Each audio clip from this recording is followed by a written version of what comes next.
Hello, everyone, and welcome to our monthly webinar series. I am Jill Buck, the founder and CEO of the Go Green Initiative.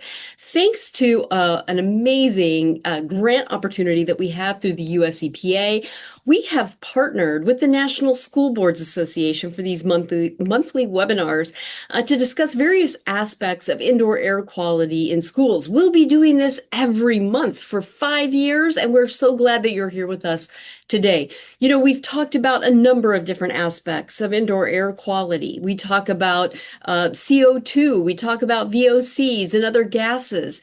But one of the very important aspects of indoor air quality is temperature.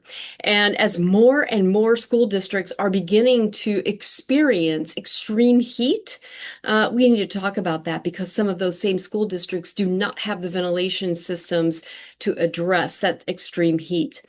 So today we're going to be talking with Grace Wickerson. She's with the Federation of American Scientists. And in just a moment, I'm going to bring her on. But I want to give you all a few housekeeping items before we begin. First of all, this is a Zoom webinar, not a Zoom meeting. And so if you have questions, please ask away.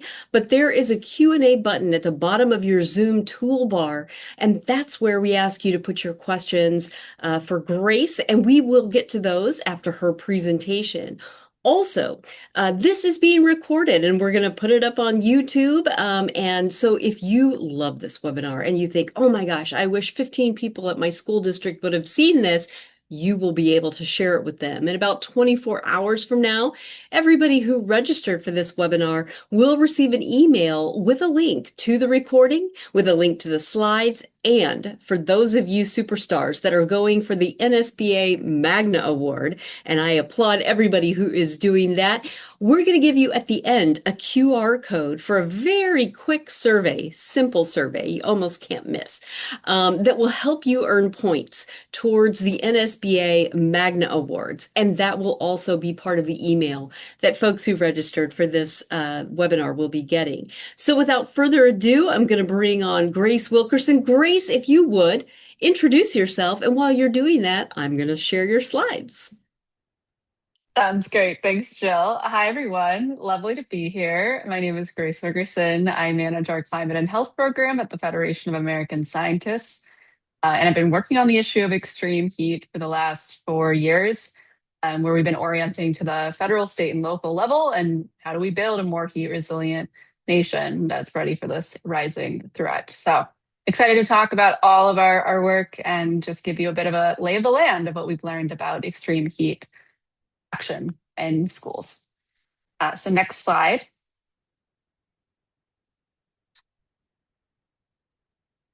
So, well, who is FAS, or the Federation of American Scientists? I'm going to do this just so you know a little bit more about us.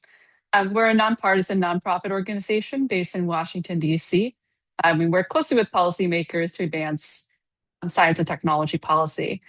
We just turned 80 years old last year, founded by the scientists that had developed the atomic bomb. And in that development, really realized the importance of science not as this accelerator of progress, but actually the importance of these voices in the policymaking process. And so they built this organization that we still operate today, really thinking about, again, how to bring technical voices, science voices into how we design and develop policy, and then knowing that that is a key driver of how we build a more prosperous society. Next slide. I think this one is animated, so it might be some clicking through, but so you can maybe click through everything and we'll just have it all up there. So just some things that we think about. We know that there is a strong science and technology community that has novel policy ideas, but doesn't have the platform often to translate ideas into action. Academic research doesn't have a clear ramp into how it becomes practice. So we know that even the best ideas do need to be developed, iterated on, experimented with. And so we provide that support to be able to do that ongoing development of ideas to meet the moment. And then we really focus on how do we build partnerships with policymakers. We think about demand and demand signaling for where there's opportunity to make policy change happen, and then build that capacity to then actually implement on areas of successful policy change. Next slide. And we'll also we can click through these as well. So that was really the impetus behind our extreme heat work. We started this because we knew there was increasing interest to the issue of extreme heat and other extreme weather impacts on health. And what was lacking was a framework, recommendations, policy, and partnerships that could help us move this issue forward beyond a concern in the news to something that actually is a policy problem that requires different policy interventions and solutions. And so some of the work that we've done over the last 4 years has really been to build out a strong evidence base that government partners can use to be able to advance this issue of resilience to the impacts of extreme heat. So we've looked at economic assessments of the costs of extreme weather and extreme heat across a variety of different sectors that are notable for different policy efforts. We convene regular state calls with officials that are working on extreme heat to provide support and connect the dots. And we also develop tailored policy interventions working with experts in order to inform the policy interventions that we design. Next slide. So click through. So some of the other things too that we have underway and our resources that are available is we've mapped the landscape of policy progress on extreme weather, extreme heat, and health. We are excited to release in a few weeks a showcase of all of that work. And we also are an organization that looks around different impacts, and I'm excited to hear this is framed too under a broader indoor air quality advancement. We know that these things are not happening in isolation, and it's important to wherever we can do collaborative work to build a broader nexus. So this piece I just shared is one about the wildfire issue, extreme heat, and aging grids, and how all of those things have consequential impacts downstream and that require these intersectional solutions. Next slide. So I'm just going to share a bit about what is extreme heat, which I know folks are coming to the call familiar with, but just want to frame that, you know, when we think about extreme heat, we may just be thinking about it as an emergency. This sign kind of very much shares only travel if essential. And that is true. There's extreme heat that is dangerous to be engaging with, being outside in, or being in housing without air conditioning. But extreme heat is not just the most severe heat waves, it's also this chronic issue that we have to be thinking about, particularly when it comes to our infrastructure that we have right now. So the next slide. So when we think about extreme heat, and what it actually means, it's actually a part of a shift. So we're seeing a shift happening as we're going to experience a warming climate and rising temperatures. You have more of that extreme hot weather that you've never experienced before, and that creates the most severe risks and emergencies. But also on average, there's more hot weather. And as there's more hot weather, that also pushes systems and infrastructure past their limits because they were not designed to handle these types of extremes. And so it's just helpful to think about that it's as much about the 100-degree day in New York City in a place that doesn't experience that as it is about a greater number of 90-degree days, of which places without air conditioning do not function in the way that they had been designed for when that was not as regular of an occurrence. So next slide. And so just also again of note this is this rising trend that we're seeing. And either every year hotter than the last, or this kind of on average extreme temperatures. Again, already this year, there have been multiple record-breaking heat waves. So we wouldn't be surprised if we're also in another year of some new significant temperature record. The next slide. So what does this mean for children?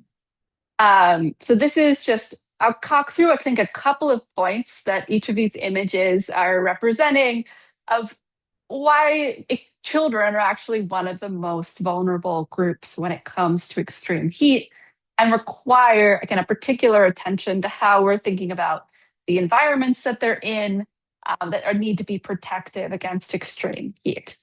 So on the one, children take longer to sweat than adults. And that also trends into it takes longer for their bodies to adjust to higher temperatures. So both of these factors mean that if it's hot outside in a way that was, it's changing in terms of big degree shifts, then there's a lot more risk that you're experiencing to having some level of heat illness or heat stroke. On dehydration, young children are more likely than adults to get dehydrated. This is because one of the science is that there's a larger percentage of body weight is water. And so in terms of that is very much thinking about how kids are hydrating, what you're doing in those situations, and I'm noting this is, again, a factor that you're dealing with.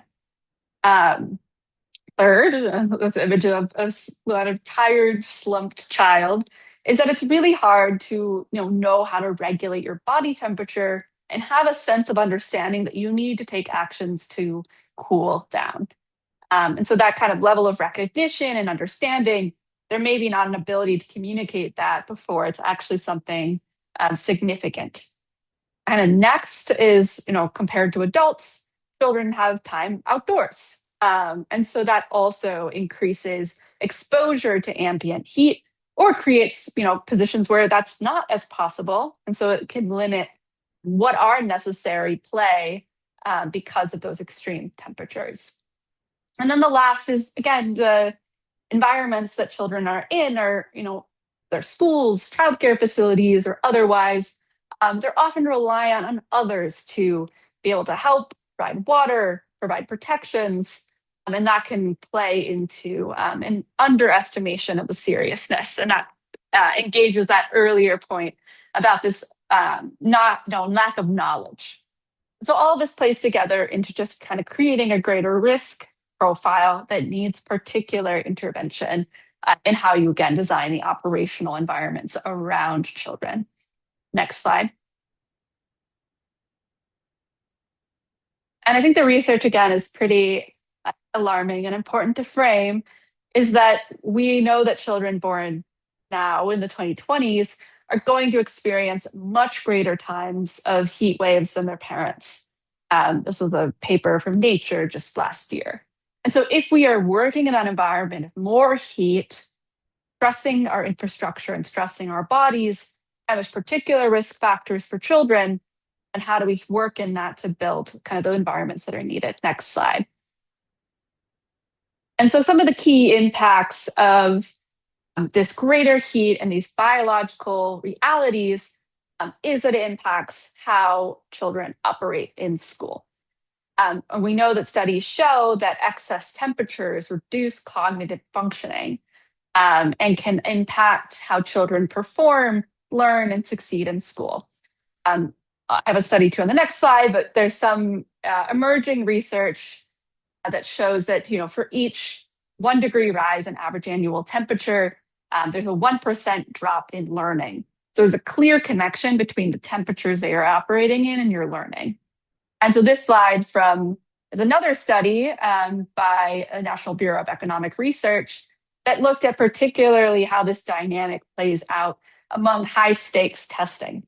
And so they looked at hot classrooms versus cooler classrooms and how students would perform, and found that performance was much lower on hotter school days. So showing that there's this chronic impact, chronically hotter, chronically having challenges learning if you're in a hot school environment. And then also in these high performance, high stakes testing, an interrelationship between the temperature and how kids are performing that then is very much shaped by the inequity of how cooling is made accessible in different classrooms. And then next slide. So this is some work from one of our partners on Daunted K-12. And they were looking at all the school districts that have closed due to different extreme weather events. So I just wanted to show this as a heat map of where we're seeing school closures because of extreme heat. Those are all those red dots that you see. And so we know that these schools are closing because they can't operate under these extremes. They're at that limit of that what that school can handle before it really becomes a risk and a danger to the occupants.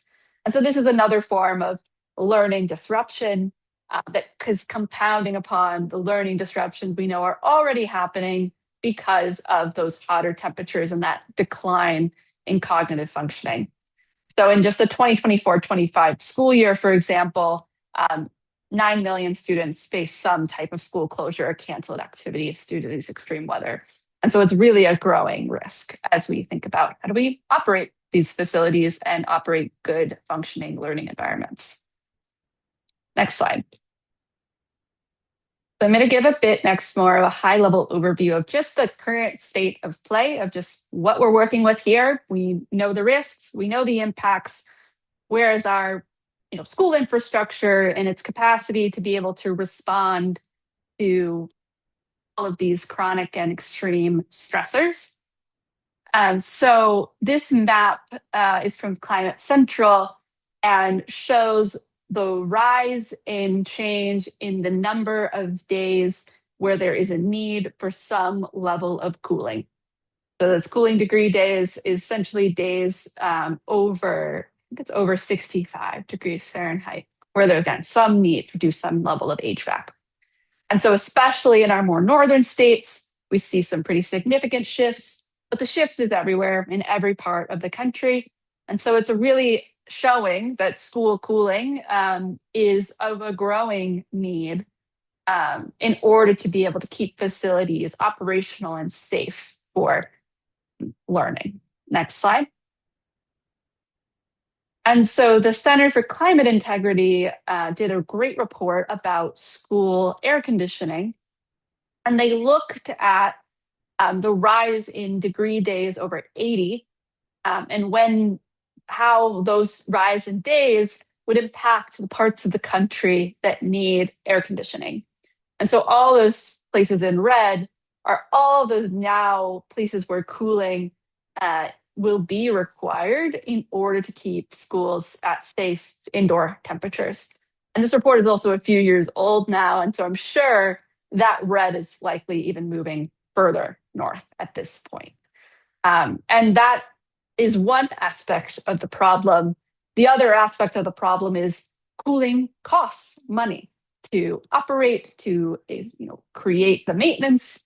And so next slide. That is a significant cost addition. So the necessity is growing, the acknowledgement of necessity is there, and also it is expensive. So that same report looked at the equipment costs and found that we would have been about $40 to $41 billion if we wanted to install in all the places that needed to be installed and upgrade where there needed to be upgrades.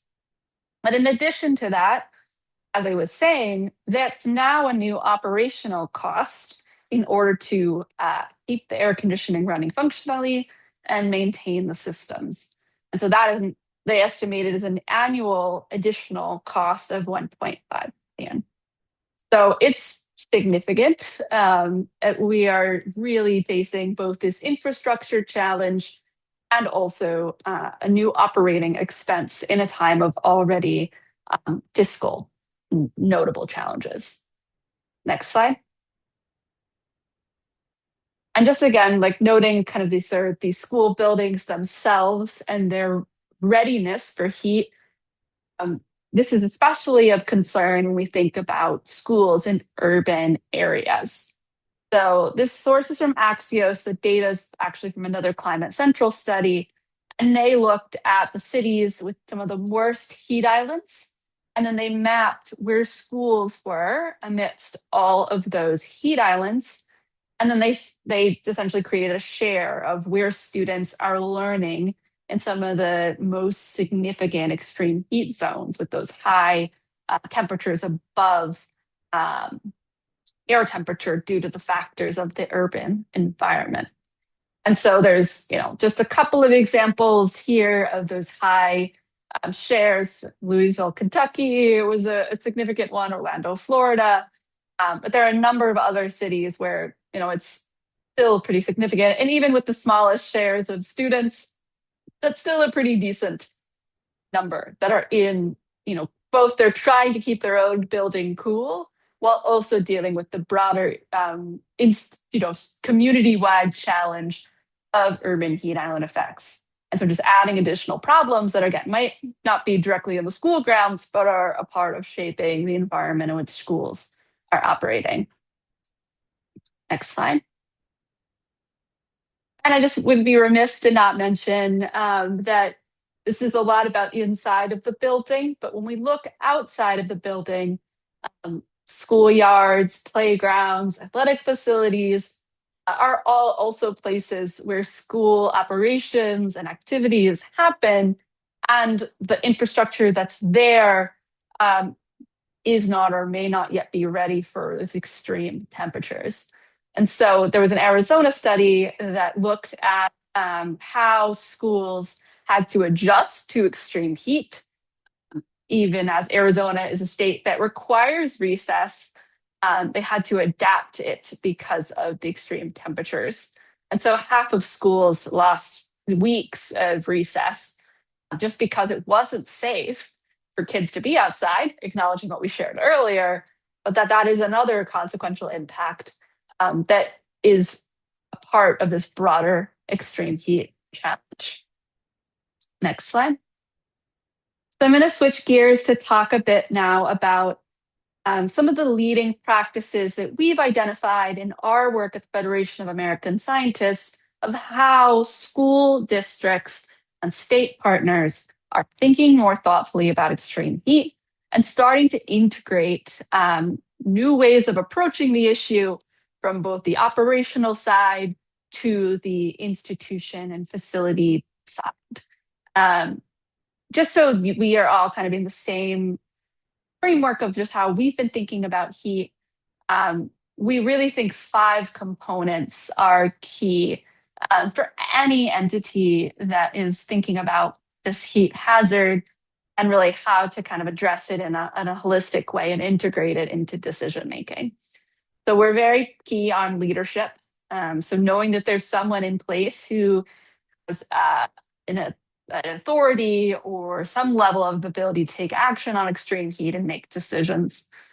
Given heat has so many different actors involved and there's so many different impacts, it's just important to have some central voice. We're really interested too in real-time to near real-time assessments of extreme heat impacts. School closure days, heat illnesses among school populations, if you can, like maybe some of the learning related impacts, just having a better sense of how extreme heat is impacting in this current moment to better inform how decision making gets done. Planning, so central to this work is having a clear sense of how to respond while the heat is high, and also to that broader institutional challenge of how to cool without creating this now new big budget line item of cooling or, working in that acknowledgement of that line item. And then it would kind of build from those planning. How do you think about response plans that address some of the most acute issues? And then really also think about how you're framing longer term investments and adaptation to extreme heat. So this framework we've applied in many different settings at state government, local government levels. And so I just wanted to share it as this is a grounding resource and some of the ways that we've been thinking about how to talk about heat and frame up these interventions. So next slide.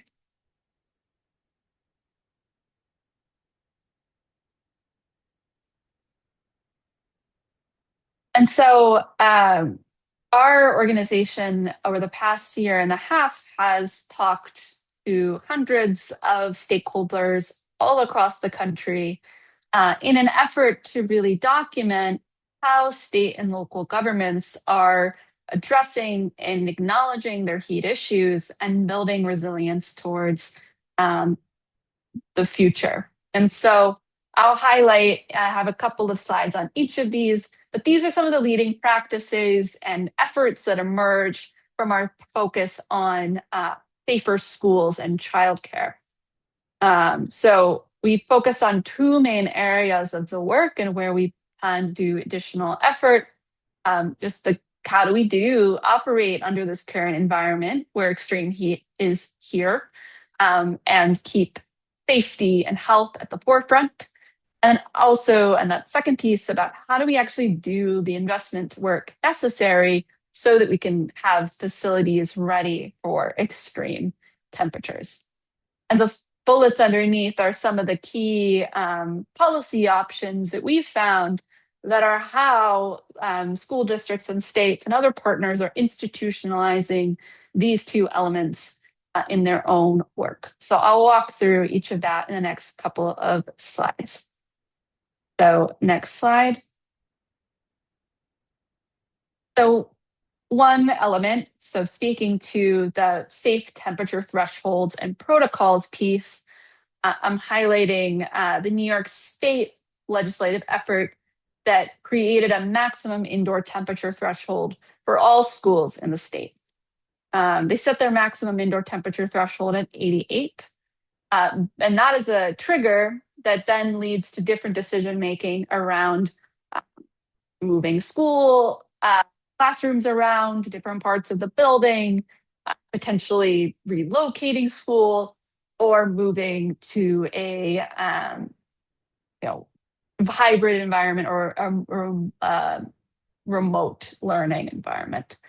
And so this is one of the first frameworks in the country that I think goes beyond. There's some policies that set mandates for existence of air conditioning, and this sort of gives this like level of how to set some kind of ceiling by which decision making needs to be made. And we've seen that this happens in also local school districts as well. So I'll go to the next slide. So that's the statewide policy of setting an actual threshold and following through on that threshold. The other example is for Philadelphia Public Schools. They institutionalized and developed clear guidelines for school closures. And so this exists for all kinds of inclement weather, not just extreme heat, but they have kind of a clear set of activation of at what temperature do you start to think about these processes. They assess their different schools and they look at, do they have air conditioning? Do they have other types of cooling? If they fit into the category of not having adequate cooling, they're on a different decision-making bucket about how the schools are kept open or closed and moved to different types of learning. And so this need for clarity has been pretty clear, because we see that it's hard to know when to make the call.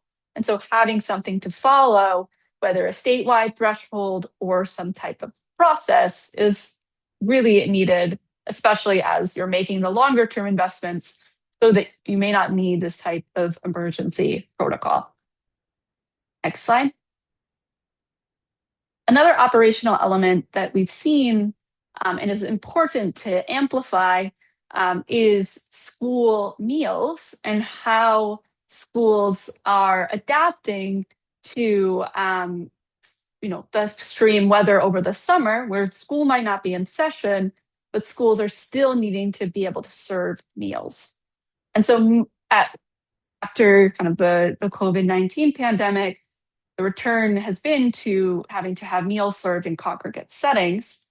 But these 5 states are either have successfully gotten a waiver from the US Department of Agriculture or are pursuing one to be able to do the takeaway meal service that was piloted during the COVID-19 pandemic, acknowledging that those facilities may not have the right air conditioning and so may not be a safe facility to do congregate meals. And so how do you provide adaptations that allow for safe delivery? And Colorado in particular has also looked to make sure that there's emergency feeding during school days where there's a closure.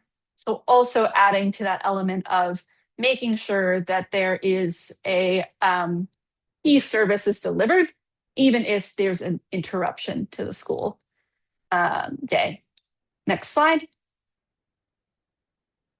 So I know this is a group broadly about indoor air quality. So this example from Boston Public Schools may be familiar from the air quality side. And those sensors they deployed, and that network they built across their school district has also been helpful in their decision making around temperature.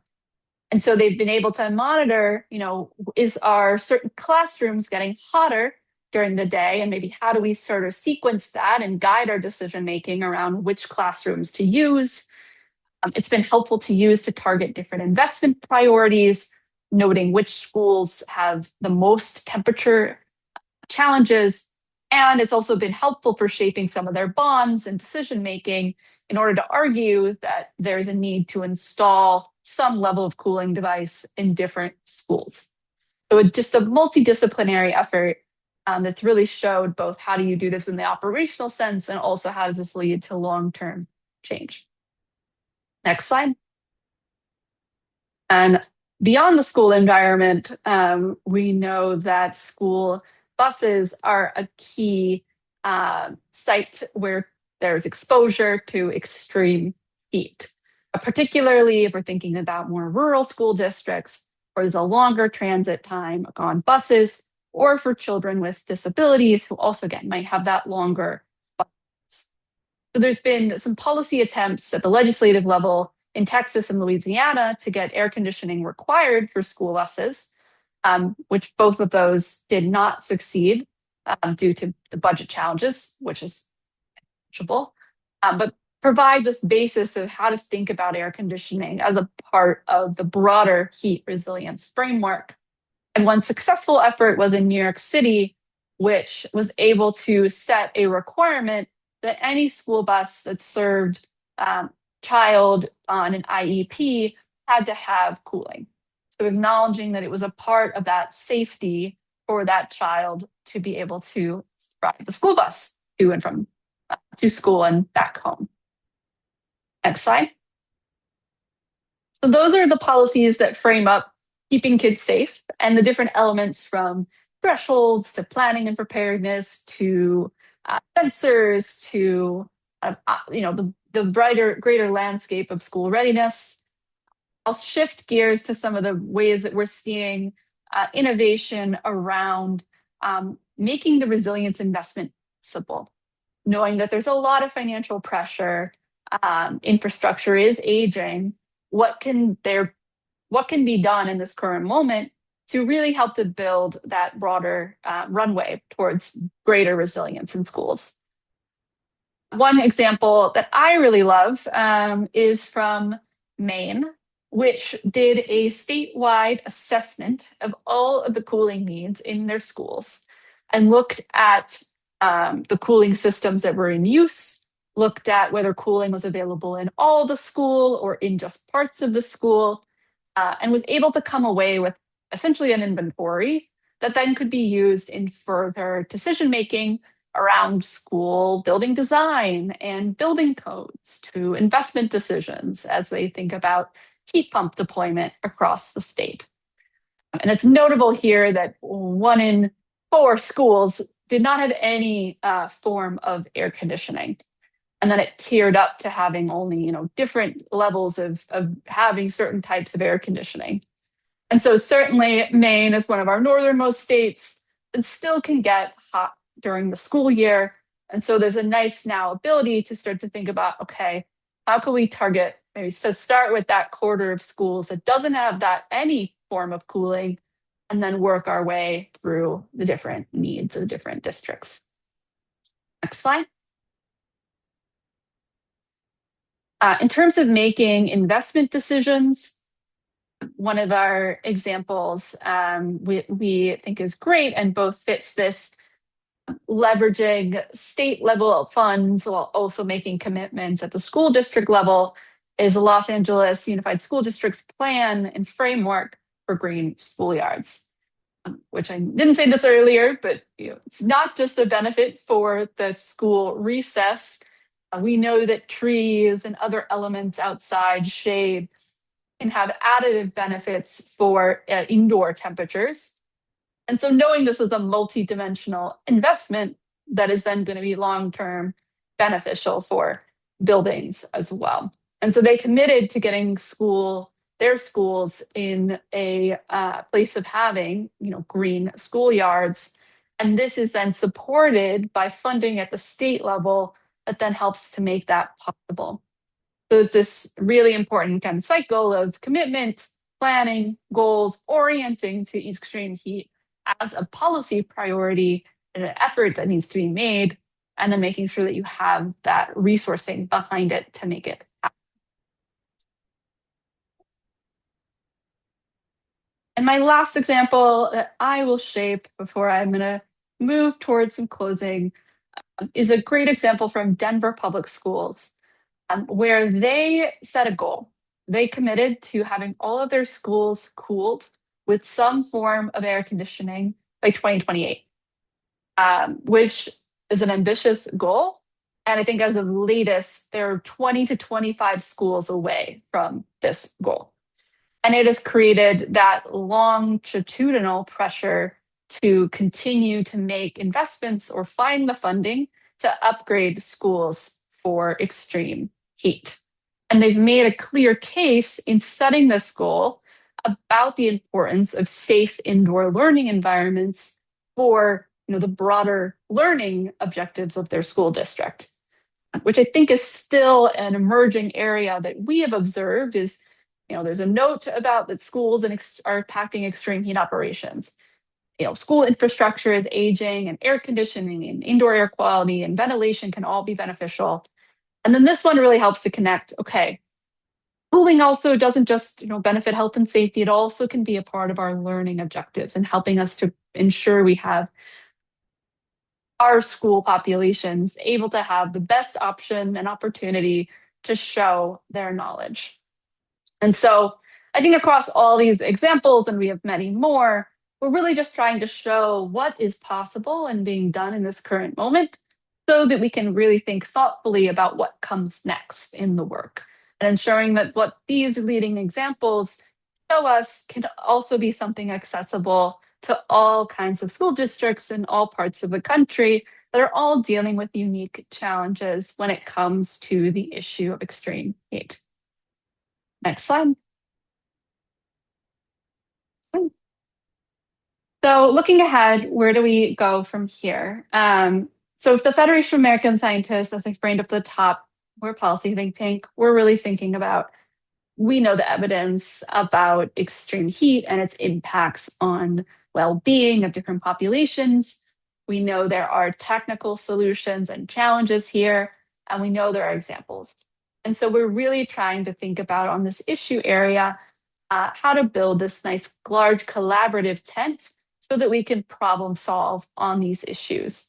So this work on schools is a part of our broader state and local heat policy agenda, which is a framework that we've built with our network to think about two things. One, that extreme heat is a public health issue, and that exposure to extreme heat is a risk to our health, well-being, economic livelihoods.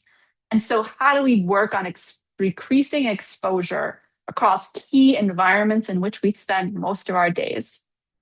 So there's the homes, the people live in, raise families in, our children go home at the end of the day that require a certain level of upgrades and efforts to keep them safely cool.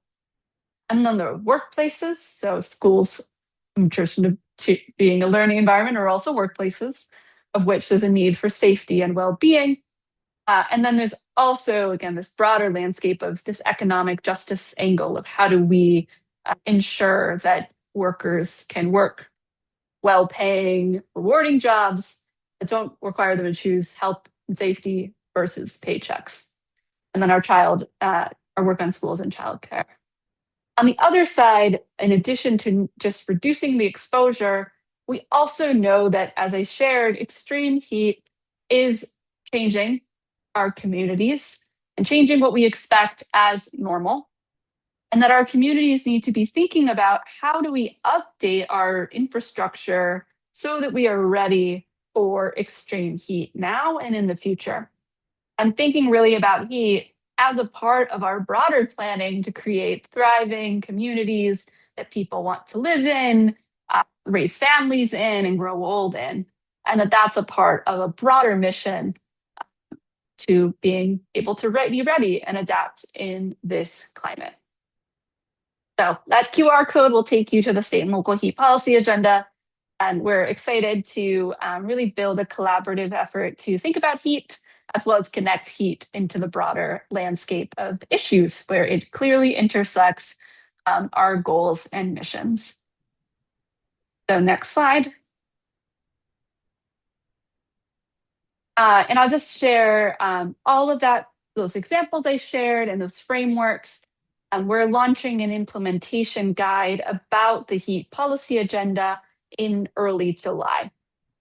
So I'm excited to just preview that here with those examples, but know that we've looked at thousands of policy examples in all 50 states.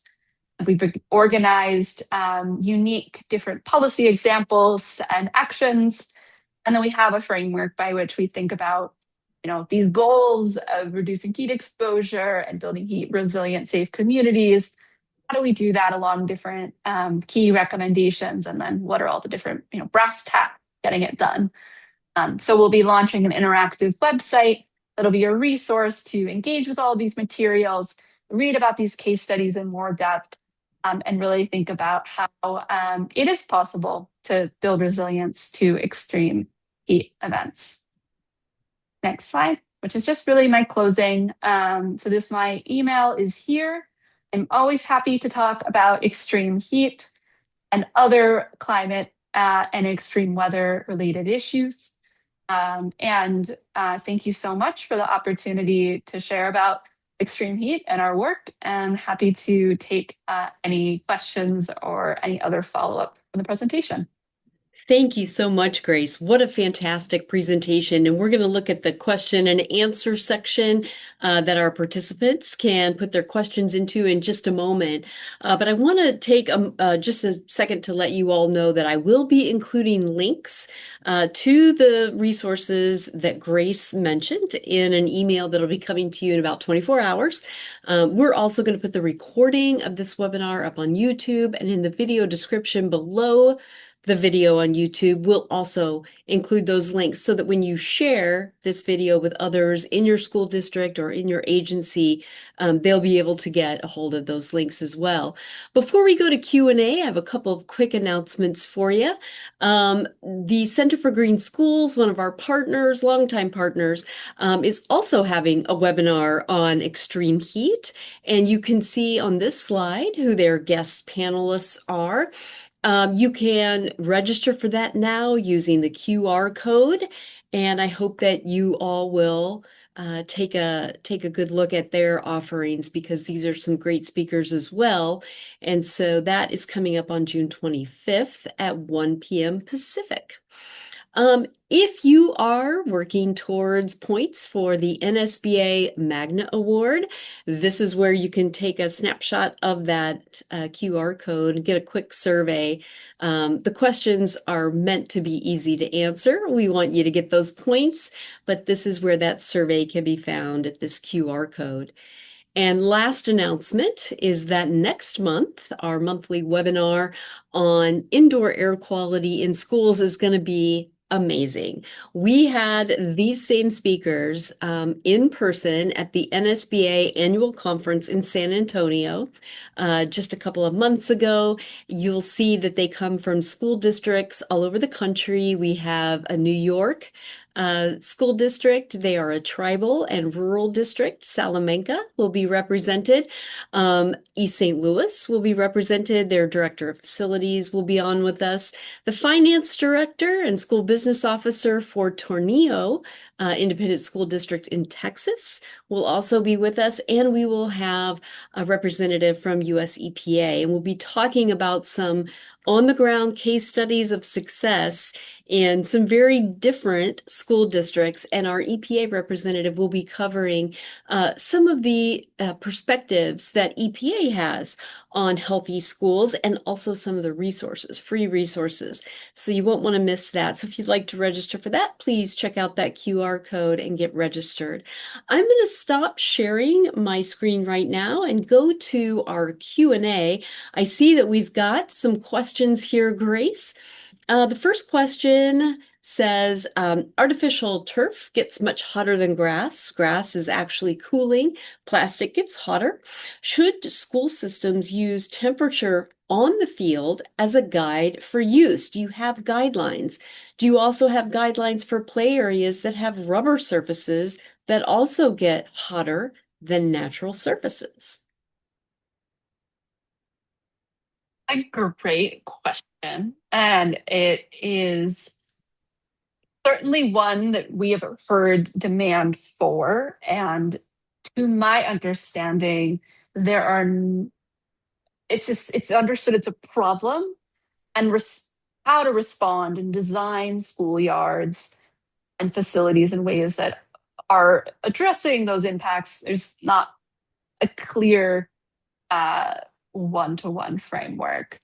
Um, it's, I think, something that we see as a current in this current moment as building some more public education around, and certainly amplifying that it is a risk. And then I think we see a lot of benefit and value in focusing on how do we, even if we're working with these that are currently on the ground and may be costly to replace in a sequenced approach, how can we add kind of more shade structures, tree cover, and other elements that at least provide the coverage that allow these surfaces to not get as hot? So, fully agree. It is a big problem. And I wish I had a stronger answer for you. But certainly it's something that I know others in the space are thinking a lot about. Well, and that's one of those things, Grace, that if we can help advocate for funding for some research on that, let us know, because I do think that's an important issue. There can be a big difference between, a grassy play yard and a rubber surface underneath a playground structure. And if kids fall and their skin gets burned, that's a safety issue for sure. And so if we need more studies, or if you know of studies that we can share, please let us know, because that was a really great question. We've got more. There's another question that says, do you know of any low-cost strategies to reduce temperatures in classrooms? And I know that you've studied a lot of different strategies. Do you have some to share with this person? Sure. So, certainly some of the things that we know are use of blinds. So, particularly during the hotter times of the day, shading windows is critical. You're going to prevent a lot of heat gain that comes from just having sun come in. I know that can impact the feel of the environment, but it certainly is, I think, one of the key low cost, no air conditioning required ways. If possible, those shades can also be on the external side. So shading from solar coming in through kind of external shading devices. We see those happening actually in the desert climate where they use well-designed shades to block sun during the hottest times of the day so that it doesn't create as much heating indoors. So those are some elements. If possible, if you have cooler parts of the day, natural ventilation is great. So that's having ability to open windows when it is maybe not as hot, and then allow that cool air to come in, and then closing them during the hottest part of the day. Those, I think, some of the key elements. It certainly is an area of interest of us because we know that those adaptations may be classroom by classroom, depending on what's being experienced in that classroom due to heat. Mm-hmm. And something that, a lot of school designers haven't considered up to now is what side of the building are those windows on, and what time of day are they getting direct and the most potent sun. So these are some things that, as school districts are looking at remodeling or, replacing some of their infrastructure, this may become increasingly an important consideration. We have two more questions so far, and if you have any other questions, folks, please put them into the Q&A. We are excited to answer your questions.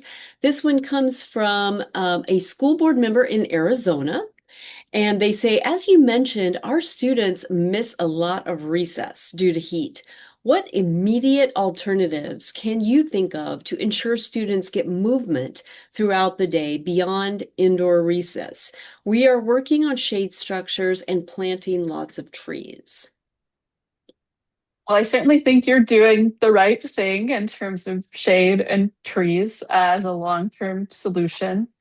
There's a couple things that come to mind. I think certainly one is about is there is ways in the indoor environment that you have to create space for more active play. I also know from speaking to HeatReady schools in Phoenix that a lot of the elementary schools do not have a gymnasium or an indoor environment.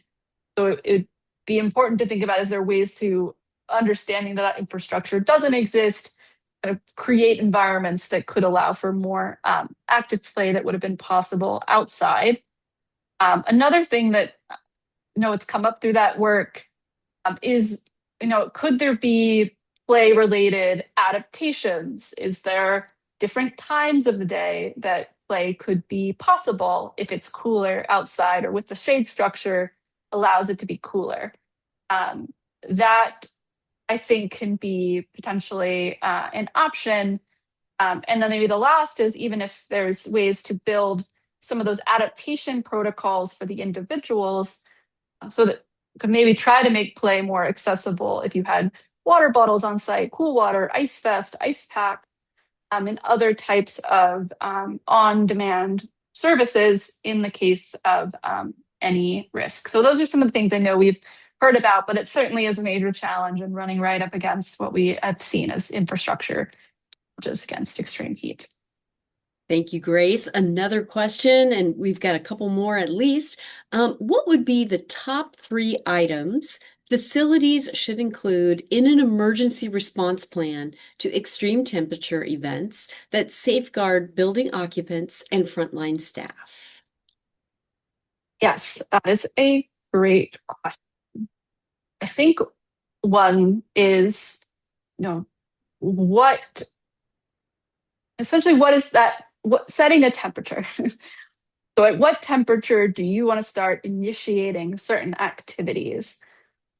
And I think thinking about this both as a preventative temperature. So, if there's a temperature, extreme heat day that's coming, and you know that in past occurrences that the building has not operated under that, using that to guide the preventative decision making. And if you're in the environment and temperatures are starting to be higher than what you expected, again, having some kind of limit to what happens. I think two is really, okay, what can you do in your current facility? Which is why I love the Boston Public Schools example, is they now have a map essentially of where are there parts of their schools that don't get as hot during the day. So is it possible to adapt and potentially move occupants and frontline staff to parts of the building that are safer to operate in so that there is some ability to keep people safe and in the school. And then again, I think one last thing I think is really important and informs both the others is having some kind of sense of like, with school has to close, how are we kind of addressing all the fallout impacts from that?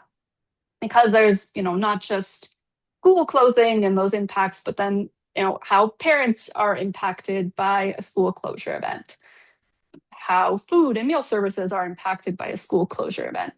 So having some ideas about how to address some of those secondary impacts of closure, I think are really important in, again, robustly trying to address the extreme heat issue. I have another answer, and this is going to seem off the wall. When you ask what should facilities include, clean, safe bathrooms. Here's why I say that. One of our body's best defenses against extreme heat is sweating, but you don't sweat if you're dehydrated. Kids need to drink water, clean water, when you're experiencing extreme heat. But a lot of kids are afraid to do that because for whatever reason, either they're not allowed to go to the bathroom very often, or when they do, it's disgusting or unsafe. So some kids will hold back on their hydration because the bathroom situation is either inaccessible or it feels unsafe to them. So one of the things that, a lot of school districts are starting to think about is this idea of hydration and the ability for kids to go to the bathroom and feel okay about it. So making time for it and making sure the bathroom feels safe is also part of the equation. I don't know if you want to add on to that, Grace. No, I think it's a great additional point. Is a part of that having your resources and assets in place for those hot days, and that is such a thank you for adding that. I really appreciate it. Yeah, well, I'm a mom of three, and I heard all the stories about why we didn't drink the water I sent, or what. So these are things that, that we know to be true of more than just my three kids. So there's another question for you, Grace, and I think this will be our last one. What is the role that school nurses play in identifying vulnerable children and training teachers to recognize heat illness and take action to prevent heat exhaustion and heat stroke?